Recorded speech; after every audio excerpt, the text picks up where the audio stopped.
Hello, everybody. I'm Robert Boyd from the University of Ottawa and the University of Rochester. I'm going to spend the next 45 minutes talking about this really fascinating topic of how light behaves when the refractive index vanishes. Let me just point out that I will be posting the visuals of this talk on my website. So they're there if you want them. So let me start off with a very short introduction. This is actually the outline for the talk. I'm going to talk about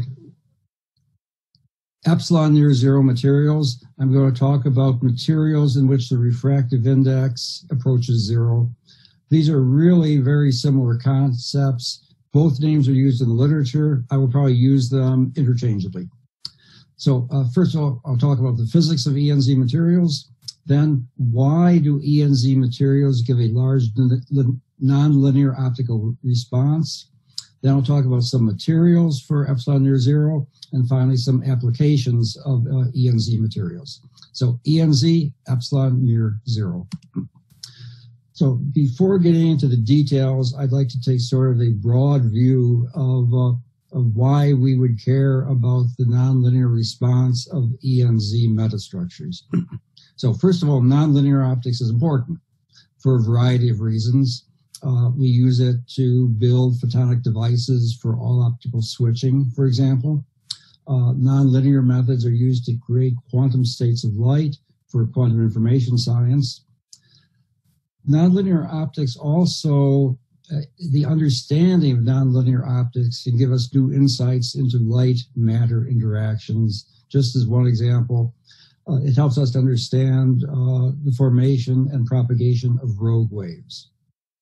However, the nonlinear response of most materials is much weaker than the linear response, and this limits the ability to implement these important applications of nonlinear optics.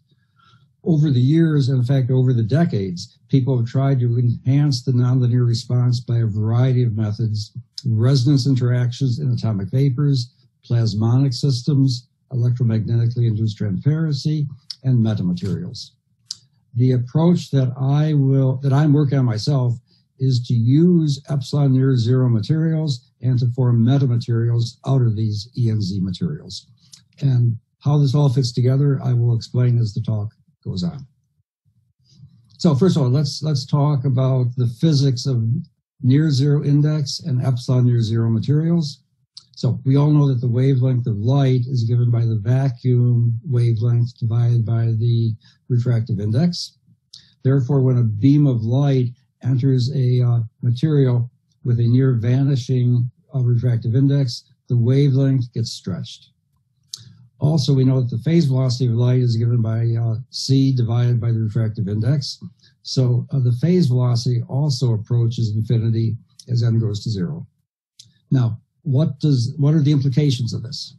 Well, for n approaching zero, the field continues to oscillate in time at an optical frequency, 10 to the 14th, 10 to the 15th cycles per second, but not in space.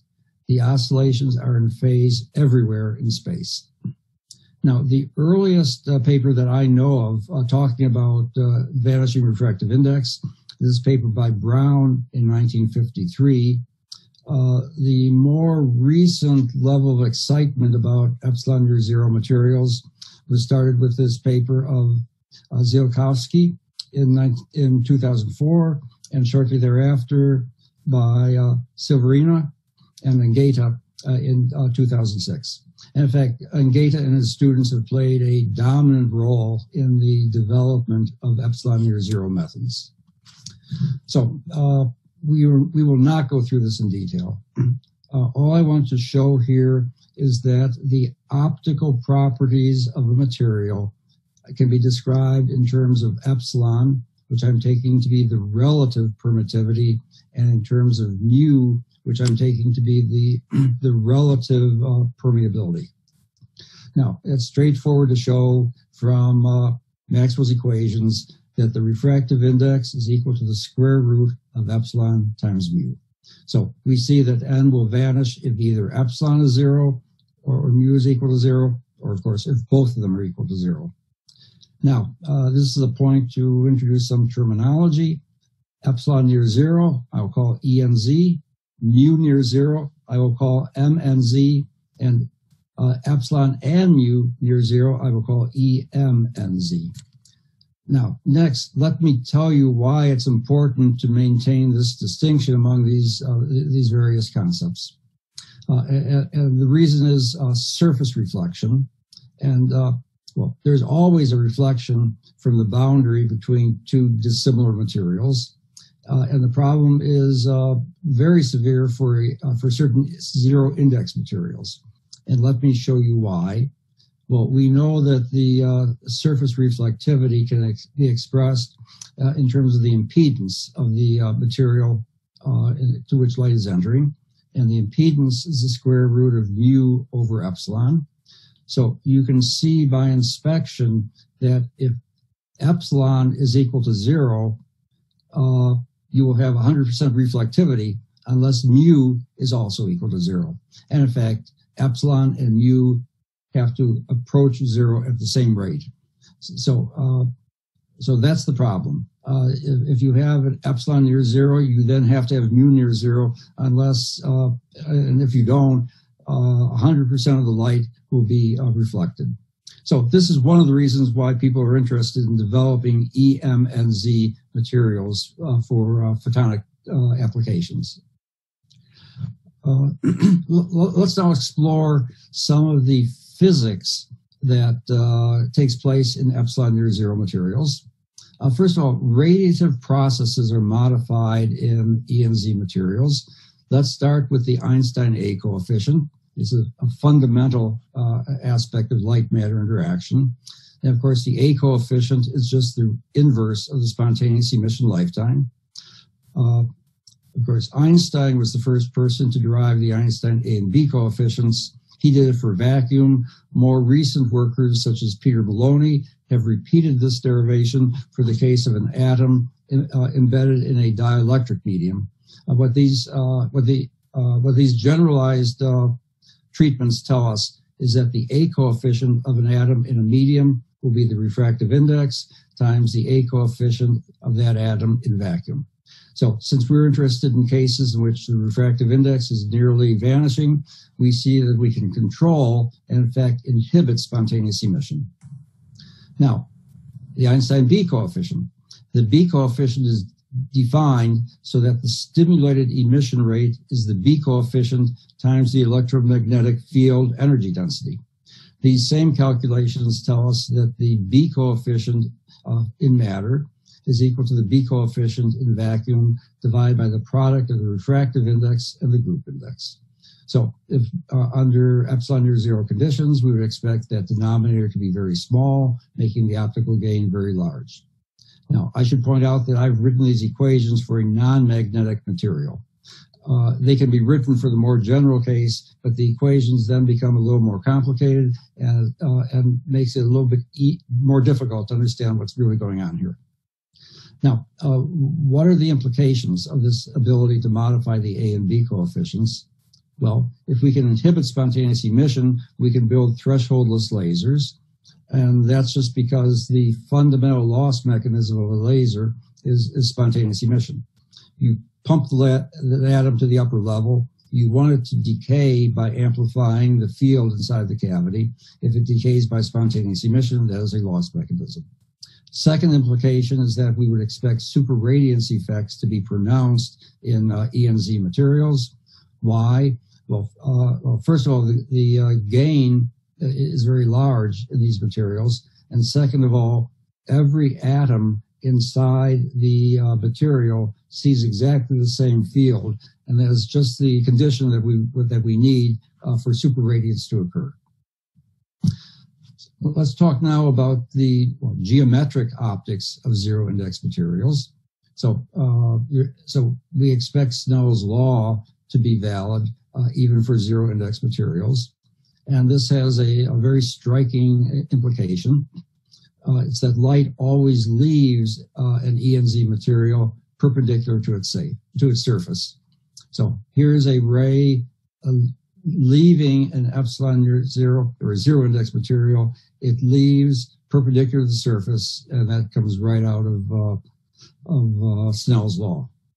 Now, by the reversibility of these light rays, you see that if a ray tries to enter an n=0 material at anything other than normal incidence, it will be 100% reflected by total internal reflection.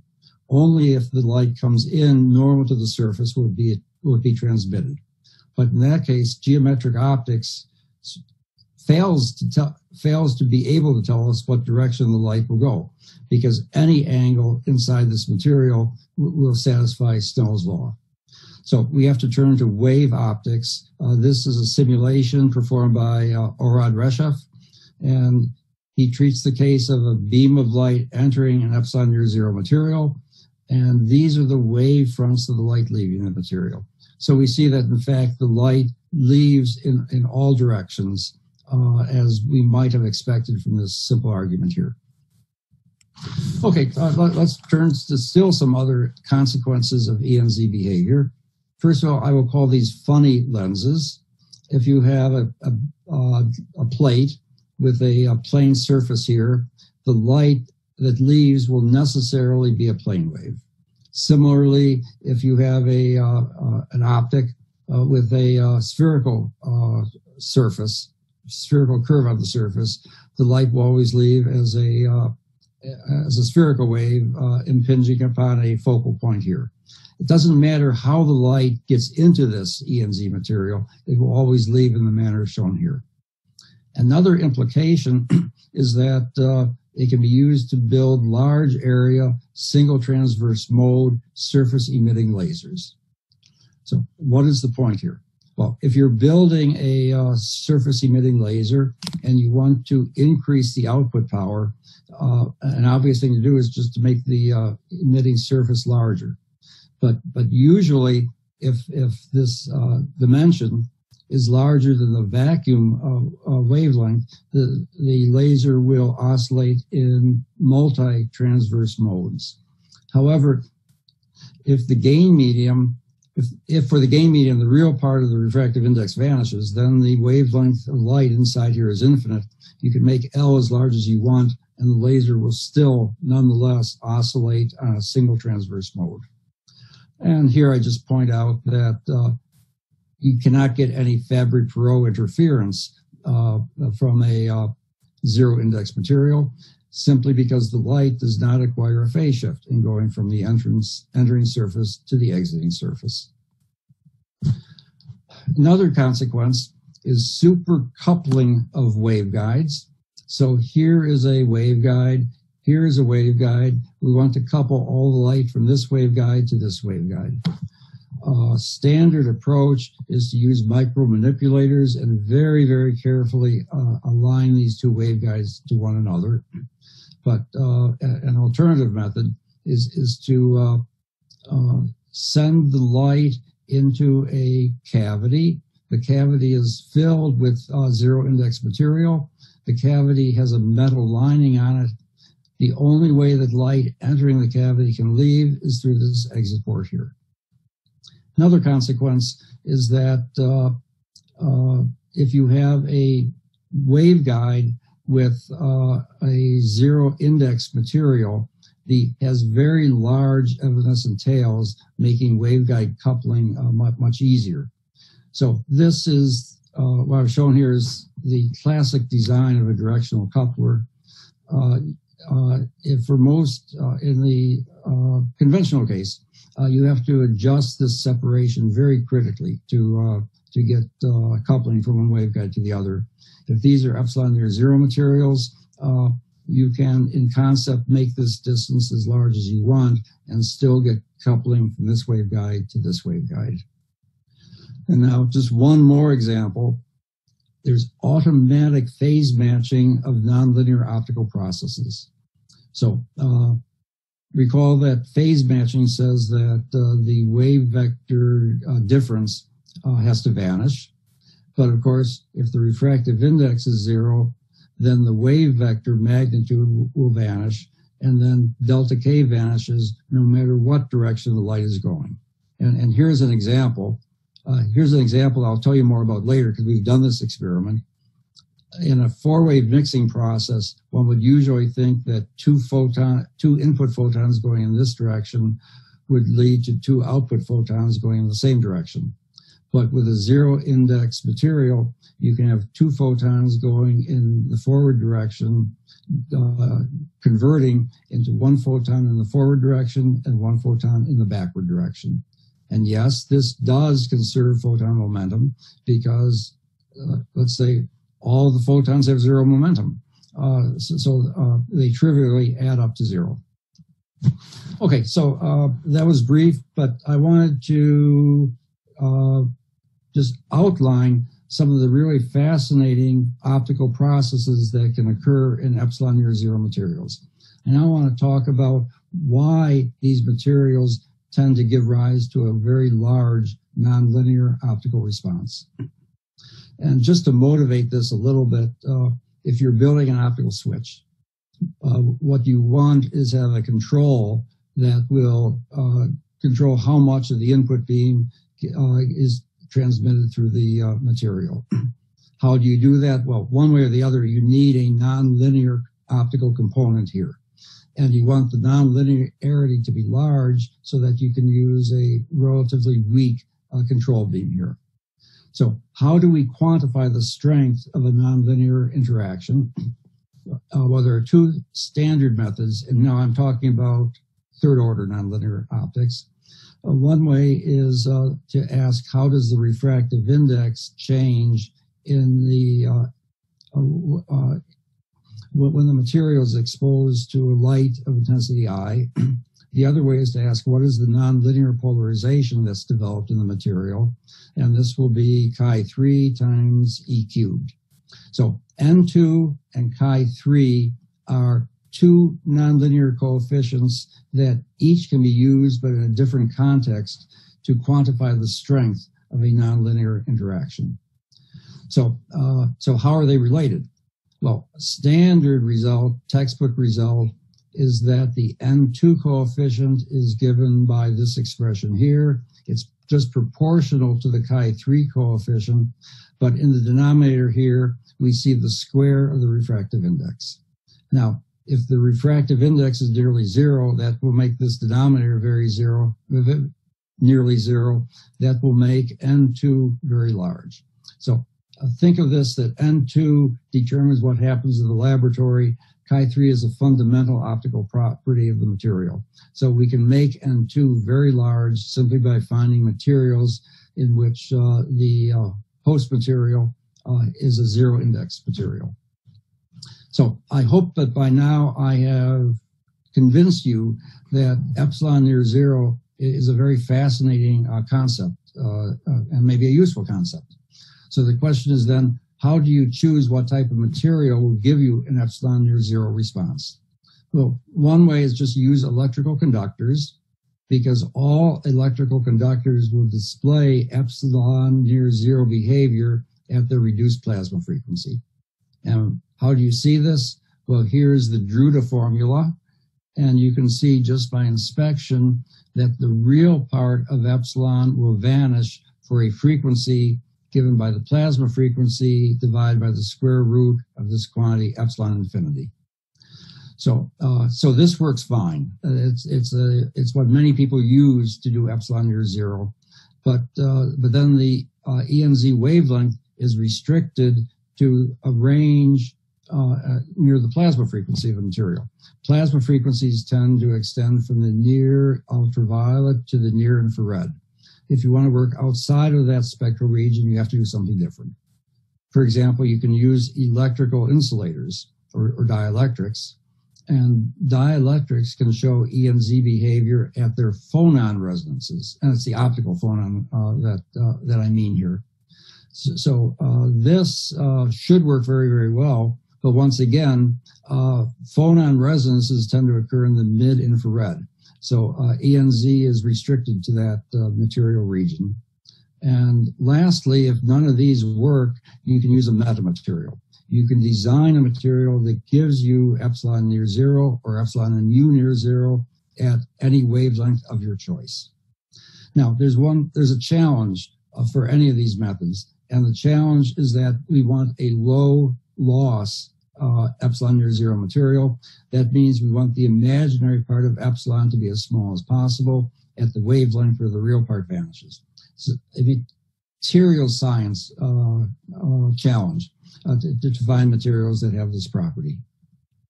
Now, what my group has worked on primarily is the nonlinear optics of indium tin oxide, or Iteo. And we recently reported that at its ENZ wavelength, Iteo has a nonlinear coefficient that is 100 times larger than any previously reported material.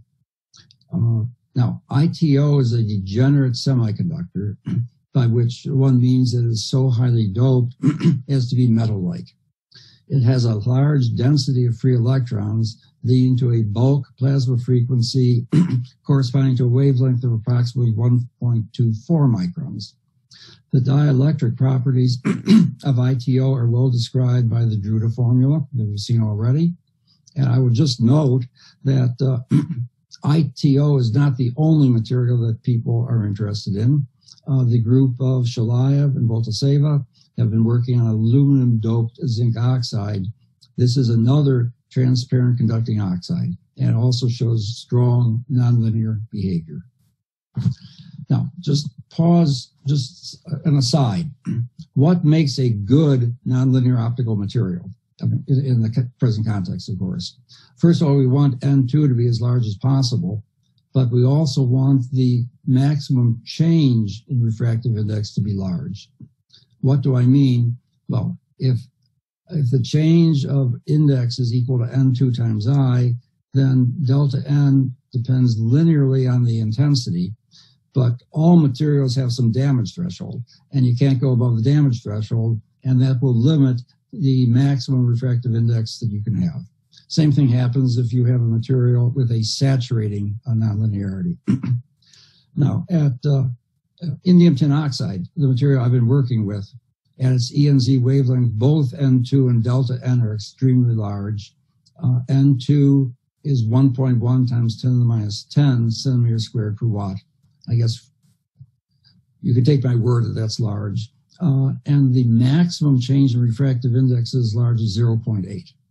Now, this could be contrasted with silica glass, which is often used as a calibration standard. N2 is 300,000 times larger than that of silica glass, and delta N max is about 3,000 times larger. In fact, for silica glass, the change in refractive index is limited to something like 3 times 10 to the minus 4. So it's sort of humbling to think that most nonlinear optics is done in the 4th decimal place. But that's philosophy. I will move on. So here are the results of our early studies of indium tin oxide. This was published in 2016. So we got a commercial sample of indium tin oxide. We perform ellipsometry. We measure the real part of epsilon and the imaginary part of epsilon as a function of wavelength. We find that the real part of epsilon crosses 0 at a wavelength of 1240 nanometers. Knowing that that's the ENZ wavelength, we then went to perform measurements of the nonlinear response of this material. And here is a graph, and we used the Z-scan method to do this. So here's a graph of the N2 coefficient as a function of wavelength. We see that there's a very strong resonance right at the ENZ wavelength. And just by calibration, that's how we know that this N2 is 300,000 times larger than that of silica glass. Chalcogenide glass, which is also believed to be a very strong nonlinear material, doesn't even show up on this scale. So it has a large N2. We then went to measure the overall change in refractive index. Here is the total refractive index, real part and imaginary part, plotted as a function of the intensity of the light. And we see that the refractive index increases and then saturates to give a total change of 0.8. Then we also went on to measure the response time of the material. So we did a pump probe experiment, and here are the results of the experiment showing the response as a function of time delay. And you see that the recovery time is something like 650 femtoseconds. So certainly sub-picosecond response time that will support modulation rates as large as 1 terahertz.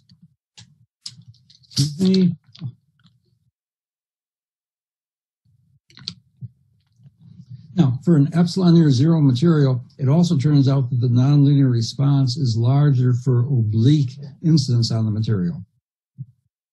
So here we have a ray of light entering an ENZ material. We apply the standard boundary conditions on Maxwell's equations, and they tell us that the component of E parallel to the interface is continuous as you pass through the surface, and also that the perpendicular component of D has to be continuous. So these two conditions together tell us that the field inside is related to the field outside by this square root here. Now you see that epsilon appears in the denominator. So as epsilon gets smaller and smaller, the field inside becomes larger and larger. Also as a sine squared theta, the more you go away from normal incidence, the more you enhance the field inside the material. So then we went and did that experiment as well. So here is the N2 coefficient plotted as a function of wavelength for fixed laser power as we gradually increase the angle of incidence of the light onto the sample. This is a very simple schematic of what we are doing. We translate the sample through a focused laser beam.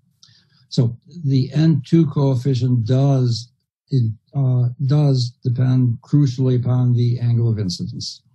And just by the way, N2 is positive, meaning that this is a self-focusing nonlinearity, and beta, or the imaginary part of N2, is negative, meaning that Iteo is a saturable absorber.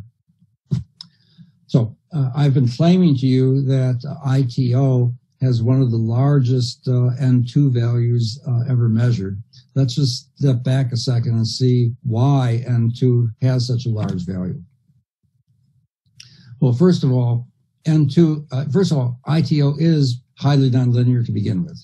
If we measure its N2 value away from the ENZ resonance, we find a value given this, which is 150 times larger than that of fused silica. In addition, there's a 43 times enhancement from working at the ENZ wavelength, and there's an additional 43 times enhancement from using non-normal incidence. Of course, it's just a coincidence that these two numbers turned out to be the same. But you put all this together and you find the value that we've been quoting, 0.1 centimeters squared per gigawatt.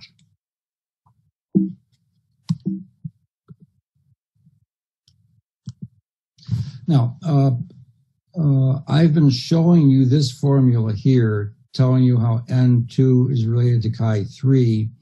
I'd like to examine this result, but from a more general point of view. So it's instructive to see where this result comes from.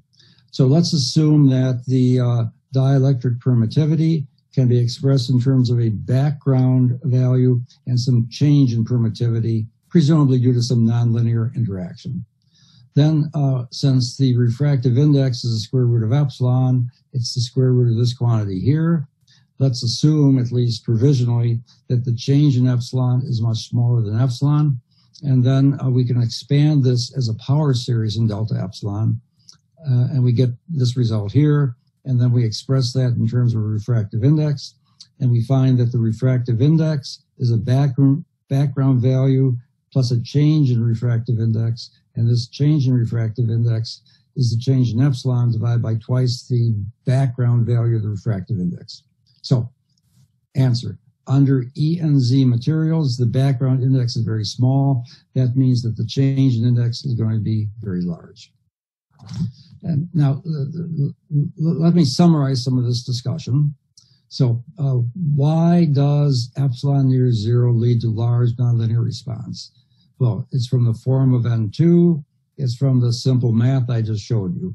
But here are some other ways of understanding what's happening. First, let's notice the behavior of the wave equation. So usually the nonlinear term here is much smaller than the time derivative term here, and we can think of the nonlinearity as being a perturbation to the usual response. But for epsilon equals 0, this term disappears, and the total driving term for the wave equation becomes the nonlinear response itself. Now, carrying that thought a bit farther, from Maxwell's equations, it is easy to show, well, if you're Nader and Gata, it's easy to show, that the nonlinear response scales as follows. So let's take dH dz as a measure of how rapidly the field is changing. Let's normalize that by the value of h itself. You find that this is a figure of merit for a nonlinear optical interaction. We find that this scales like the square root of the relative permeability divided by the permittivity. So yes, ENZ helps, we see it here, but also a large permeability helps as well. Now, detailed numerical integration confirms this behavior, and I'm going to show you these numerical results next. So this is work done jointly between Diego Solis and Nader and Gata and myself. Diego just gave a poster at the poster session, and my understanding is that since this is a virtual meeting, these posters are still available for anybody to go and take a look at this work. So I encourage you to do so. So what did we do here? We wanted to see how the efficiency of second harmonic generation depends on the linear dielectric permittivity of the nonlinear medium. So we start out with the standard equations for second harmonic generation, which are given here. We take the case of perfect phase matching, and we plot the solution for various values of the permittivity. So here are the results. So here's the normalized second harmonic intensity plotted as a function of distance into the material. So if epsilon is equal to 1, we get this red curve here. If epsilon is 0.1, we get this curve. If it's 0.01, we get this curve here. So you see that as the dielectric permittivity decreases, the growth rate of the second harmonic increases. The work that Diego and Nader and I are doing, this is a very, very small part of the work. But I think this is the one that you can look at in public and say, yeah, I think I understand. And remarkably, of course, these solutions were known by Bloomberg in 1962. So, but I think people have not realized the extreme importance of the background dielectric permittivity in determining the efficiency of nonlinear optical processes. Okay, let's now turn quickly to materials for epsilon-near-zero behavior.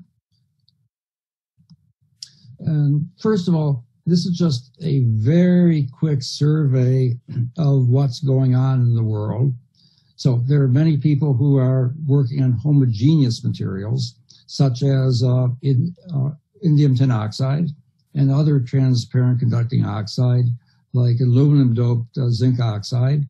There's work on silicon carbide, and there's work on this material, I don't know how to pronounce it.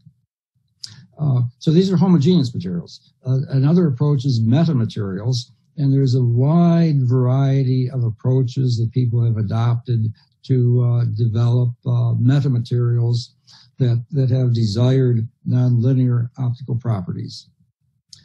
Let me just tell you now about something that is going on in my own laboratory at the present moment. Well, we are looking at layered metamaterials. Why do we want to do that? Well, first of all, we hope that these layered metamaterials will give us a large nonlinear response, but there's also a conceptual question we're addressing. So far, people have shown that N2 becomes very large at the ENZ conditions, but only for homogeneous materials. We want to know if this works for metamaterials as well. So first of all, we did some design work. Here is the dielectric permittivity plotted as a function of wavelength for this type of metamaterial. We chose 5 layer pairs because we wanted to fabricate it eventually. And we, from a practical point of view, we limited ourselves to 5 layer pairs. So we have the permittivity as a function of wavelength as for different values of rho. Rho is the fraction of metal in the composite. The metal was silver in our work. The dielectric is silicon dioxide. The dots here show the zero crossing point, and this shows us that we can obtain an epsilon near zero at any wavelength from 300 nanometers to 700 nanometers simply by changing the relative composition of the metal and the dielectric in the structure. So for our experimental work, we chose a metallic fraction, volume fraction of 0.2. We fabricated that structure. That structure is shown here. Here are the results of measurement of the real and imaginary parts of the dielectric constant. And you see that the real part of epsilon crosses 0 at a wavelength of 508 nanometers. So we then performed a series of Z-scan measurements on the sample, knowing that we performed Z-scan measurements on the sample, starting out at 508 nanometers, where we expected the result to be largest. Here is a typical closed aperture Z-scan. Here's a typical open aperture Z-scan. You see that the composite gives a much larger response than the silver alone. In fact, even when you take into account that there is more metal in the composite than there was in this single layer, there's still an overall enhancement. So we repeated this sorts of measurements for a large range of wavelengths. Here is N2 plotted as a function of wavelength. The dots are the experiment, and you see that there's a pronounced peak in N2 centered on the epsilon near zero wavelength. The solid line is a theoretical model that we've developed, and the model is in very good qualitative agreement with what we saw in the laboratory. So this work is still going on. We're just finishing it up right now. So finally, in what little time remains, which is about 5 minutes, I want to tell you about some applications of ENZ materials.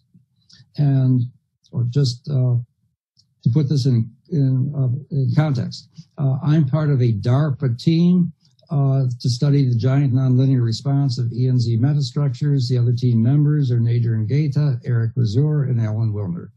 And everything I'm going to tell you from now is a collaboration among some combination of these people. So the first project I want to tell you about is wavelength conversion by time refraction. When I say wavelength conversion, I mean maybe changing the wavelength by 10 or 20 nanometers within the telecom band. The method we use is time refraction. To understand time refraction, maybe let's start off reminding ourselves how refraction works in the normal situation. Here, a beam of light goes from one material to another material, and there's a change in refractive index. And this change in refractive index leads to a change of the wavelength of the light, but certainly not the frequency of the light. Here's a very different situation. Light is inside the material, and at a given moment of time, the refractive index is suddenly changed. So in this case here, we can call this time refraction. And in this case here, because the refractive index is changing in time, you do change the frequency of the light, and the change is given by this equation here, although in this case, the wavelength itself stays fixed. So this is time refraction. Now, there's another way of understanding this, and that's by frequency shifting by self-phase modulation. And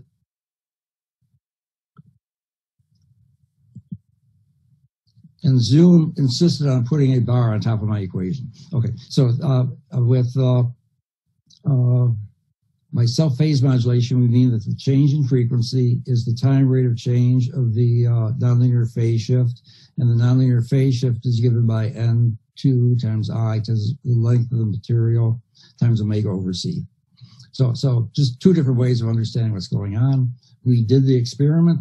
We take an optical parametric amplifier working at 1240 nanometers. We divide the output into a pump and probe beam. We can vary the relative delay between the two beams. We then send the two beams into our sample and look at how the spectrum of the probe beam is modified by the nonlinear interaction. So here are some of our results.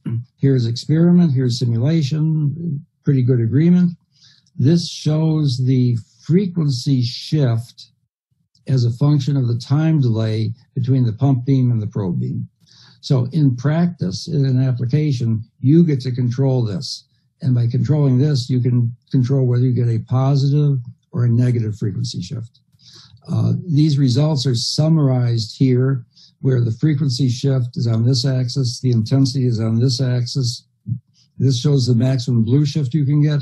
This shows the maximum red shift you can get. And this total change is something like 75 or 80 nanometers. And this could be used for applications such as wavelength division multiplexing in telecommunication. It allows you to just simply change the carrier wavelength of a beam of light. Now, I promised to do this earlier.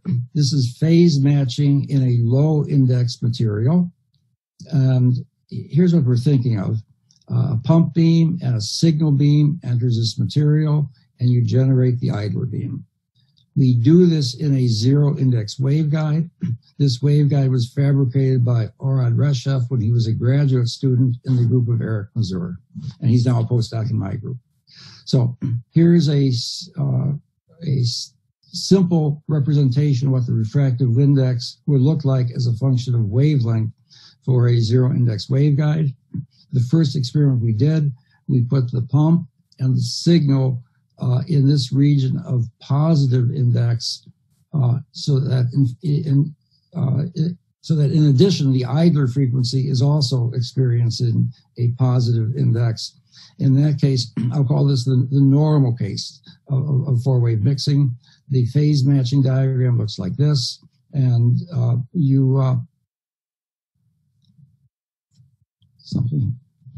something went wrong. The phase matching diagram looks like this, and the idler is emitted, but the idler is emitted only in the forward direction. Now, we then changed the setup. We changed the pump and the signal frequencies so that the idler frequency was sitting right here at the zero index point. In this case, the phase matching diagram looks very different because the idler has zero length itself. So it's this type of diagram, but it doesn't matter whether the idler is going to the left or the right or up and down. So when we do the experiment, we find that the idler is emitted in both the forward and the backward directions. I'll show you the data later. And then the third experiment, we move the pump frequency so that the pump and the signal see a positive refractive index, but the idler sees a negative refractive index. In this case, the phase matching diagram looks like this. The idler has a negative index. You do the experiment and you find that the idler is emitted in the forward direction. So you might find that unexpected at first until you remind yourself that for a negative index material, the K vector and the pointing vector point in opposite directions. So the K vector is pointing in the negative direction, but the pointing vector, which carries the energy of the ray, is in the forward direction. And here are our experimental results. This is the transmitted beam. This is the reflected beam. Each one of these curves shows the spectrum of the idler for one particular choice of the wavelength of the signal and of the pump. So you see there's a strong signal in the backwards direction as well as one in the forward direction. And this is my last slide. Don't worry, Mr. Chairman. This is my last slide. Last thing we were working on is real-time holography with terahertz refresh rates. So to motivate this, let me call upon this image, a cultural icon almost, where you have a hologram there, which is being reconfigured at video frame rates. Well, today we don't have holographic materials that can support video frame rates. So the goal of this project was to demonstrate real-time holography with very fast refresh rates.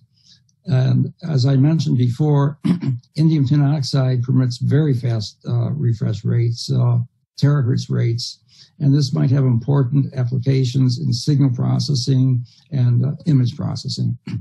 So here is how the experiment works.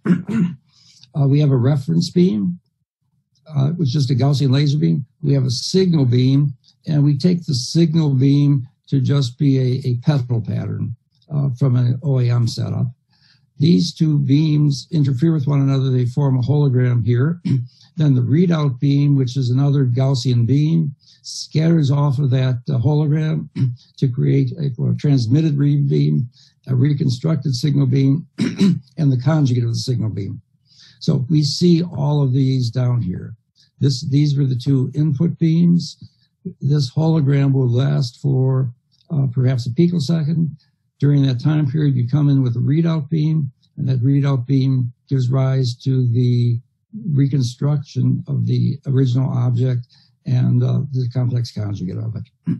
Now, one of the applications that we have in mind is for image processing. And here's just a very simple demonstration of image processing. Here is an image. It's of the letter F, and through a holographic type process, we can form edge enhancement. So that is it. So I want to thank all the students and postdocs who've been working with me. Here is my group in Ottawa. Here is my group in Rochester. And I think this is the summary, very brief. So there's very interesting physical processes that can occur in ENZ materials. ENZ materials and metamaterials and metastructures display extremely large nonlinear optical response. And we believe that this huge ultrafast response will lend themselves to many important applications. And in fact, that is what this team effort that I told you about is all about. And again, I invite you to see the visuals of my presentation. So thank you very much. Okay, thanks, Bob, for a really exciting talk. So we have maybe time for a few questions, but hopefully you can stick around online and just answer some of the questions that are posted on the Q&A section on the bottom. Our first question I will be happy to answer those questions in either format. Our first question is from Mohammed El. From Kramer's Kronig, is it possible to have the real part of n equal to 0 while having gain?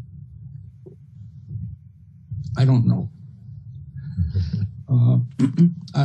Thank you. I will think about it. I'm in this problem that after giving a 15-minute talk, your brain is sort of mush. Okay. Then the next one is the NLO response is larger for oblique incidence, but earlier in the presentation, we saw the total reflection for oblique incidence on an ENZ material. How do we reconcile the two effects? Maybe repeat that question, please. Yeah, the NLO response is larger for oblique incidence, but earlier in the presentation, we saw total reflection for oblique incidence on an ENZ material. Yeah, okay. Yeah, good point. Students, you should not be an overachiever. If you actually get a refractive index of 0, then you have trouble getting light into the material. Regrettably, in our material, we never got the refractive index low enough to have to worry about that. The lowest refractive index that we had was 0.2. So I guess it's a semantic question whether you call that near 0. I call 0.2 near 0. Great. Yeah, maybe perhaps we should move on to the next session. But if you could just Bob, stay on and answer some of the questions that are up there. There's like 30 questions up there, so if you can select a few from there and answer them, that'd be great. Sure, I'll be happy to do that. So everybody, thank you for your attention, and thank you for